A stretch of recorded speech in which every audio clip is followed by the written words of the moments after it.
થોડી જ વારમાં એ ઉત્સુકતા છે એ જાણવા માટે, અને એ ઉત્સુકતા થોડી જ વારમાં પૂરી થશે. થોડી જ વારમાં વડાપ્રધાન નરેન્દ્ર મોદી એ સંબોધન કરશે. અત્યારે વડાપ્રધાન જઈ રહ્યા છે એ સંબોધન સ્થળ તરફ, સભા સ્થળ તરફ, અને હજારોની મેદની વડાપ્રધાનનું અભિવાદન કરી રહી છે. વડાપ્રધાન અત્યારે જીપમાં, એમની કારમાં, એ લેન્ડ ક્રુઝરમાં અત્યારે જઈ રહ્યા છે, અને એ વડાપ્રધાન નરેન્દ્ર મોદી દરેકનું અભિવાદન ઝીલી રહ્યા છે.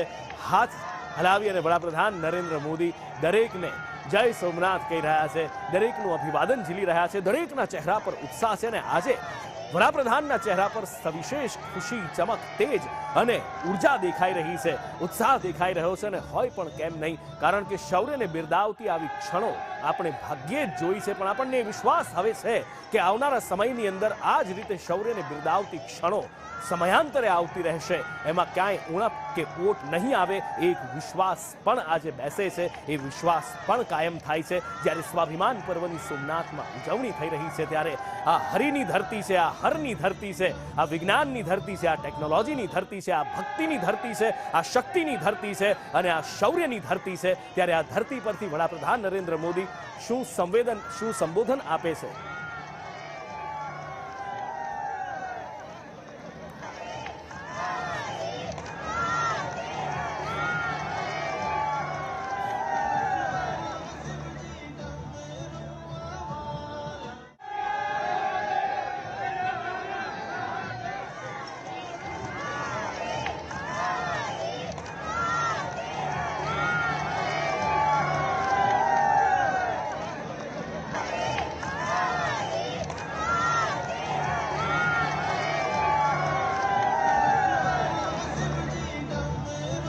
મોદી મોદીના નારા લગાવી અને લોકો આજે સોમનાથમાં વડાપ્રધાનનું અભિવાદન કરી રહ્યા છે. વડાપ્રધાન સભા સ્થળ તરફ જઈ રહ્યા છે, અને થોડી જ વારમાં સંબોધન વડાપ્રધાન કરશે. પણ આજે આખું સોમનાથ જાણે કસુંબલ રંગમાં રંગાયેલું છે. ફરી પાછો એ ભૂતકાળ નજરની સામે જીવંત થતો હોય, એ શૌર્ય નજરની સામે રમતું હોય એવું દેખાઈ રહ્યું છે.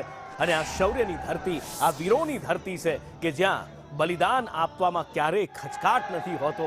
જ્યારે બલિદાન હોય દેશ માટે, જ્યારે બલિદાન હોય મહાદેવ માટે, જ્યારે બલિદાન હોય સોમનાથ માટે, ત્યારે આ વીરો ખોબલે ને ધોબલે એ દાન આપવાની વાત હોય કે પછી અર્પણ કરવાની વાત હોય, પોતાના લીલા માથા ક્યારેય પાછા નથી ફર્યા, ક્યારેય પાછા ડગ નથી માંડ્યા. અને બસ એની જ પ્રતીતિ કરાવતો આ પર્વ છે આજે સોમનાથની ધરતી પર. અને અદ્ભુત ક્ષણ, અદ્ભુત પર્વ આજે અહીંયા આગળ સોમનાથ દાદાના ચરણોમાં, સોમનાથ દાદાના શરણોમાં વડાપ્રધાન નરેન્દ્ર મોદી અહીંયા છે. અને વડાપ્રધાન નરેન્દ્ર મોદી હવે થોડી જ વારમાં સંબોધન કરવા જઈ રહ્યા છે. અત્યારે સભા સ્થળ તરફ જઈ રહ્યા છે. ધીમે ધીમે ધીમે ધીમે ગાડી અત્યારે આગળ વધી રહી છે, એમનો કાફલો આગળ વધી રહ્યો છે, અને લોકોનું અભિવાદન વડાપ્રધાન ઝીલી રહ્યા છે. પણ એ વડાપ્રધાનની જે એક શૈલી છે, એક શિવભક્ત મોદી આજે ફરી એકવાર જોવા મળ્યા. અને સ્વાભાવિક છે કે જ્યારે સોમનાથ દાદાના ચરણોમાં હોય, એમના શરણમાં હોય, ત્યારે શિવભક્ત મોદી હોય, માથે ત્રિપુંડ અને લલાટે ચાંદલો, અને એ શિવભક્ત મોદી અને જળાભિષેક, લઘુરુદ્રી, એ બધું જ આપણે જોયું. અને એની સાથે